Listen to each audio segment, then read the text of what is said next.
Greetings. Welcome to part 3 of me laying in bed. I mean, teaching you important things about the Renaissance. Um, Before moving on to the next slide, I want you to take a moment to look at these lovely pictures, kind of depicting how life would have been.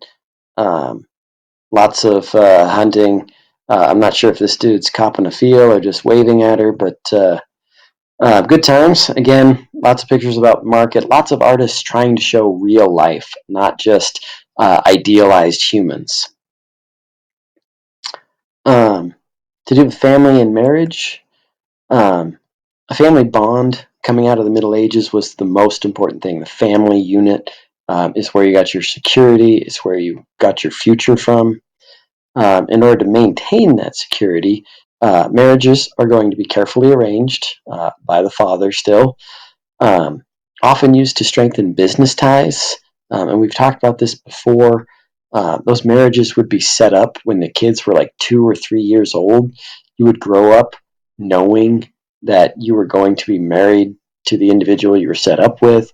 You didn't have to worry about dating. You didn't have to worry about whether or not you were going to love them. You just knew from the moment you were able to understand these ideas that this is who you're going to marry. There weren't arguments. People just did what they were told.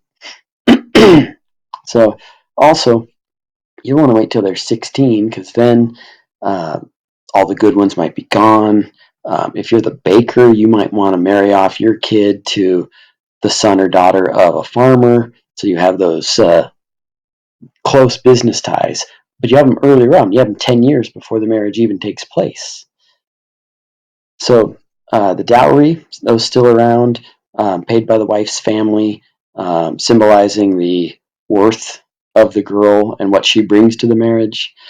Father's still head of the household. He's, of course, going to control the finances. Um, Women usually not able to control wealth unless they were royals. Um, all decisions about what the children were going to do or where they'd be trained or who they'd be apprenticed to would be controlled by the man. Um, he also determined the time that they reach adulthood, a very wide range there. If they were 12 when he said they were adults, that would be usually for the girls so that they could ship them off and stop having to feed them. If it was on the longer end, maybe a farmer who needed to keep the kids around in order to work the fields and such. So, again, all these decisions were usually based on business and the benefit of the whole family. More pictures of life in the Renaissance, engagements, marriages. I'm going with bad news here. I don't know. All right. In 1450, we get the lovely Johannes Gutenberg. In the year 2000, they created a bunch of lists of the most important people of the last 1,000 years. And most of those lists put Johannes Gutenberg as the most important person from 1000 to the year 2000. So, dude's kind of a big deal. And without further ado, why do we care? He invented the printing press, and more specifically, the movable type printing press.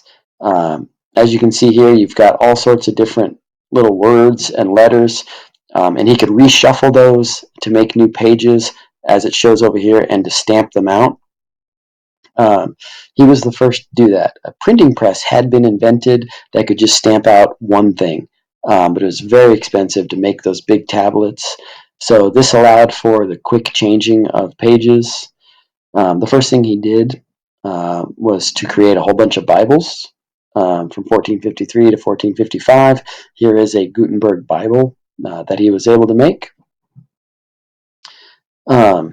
Without Gutenberg, you don't have a Renaissance. Cheaply, he would send them around the world. Lots of people copied his machine and therefore spread the Renaissance. So, why is Gutenberg important? Movable type printing press, and he's the reason we have a Renaissance, is that information was able to get out.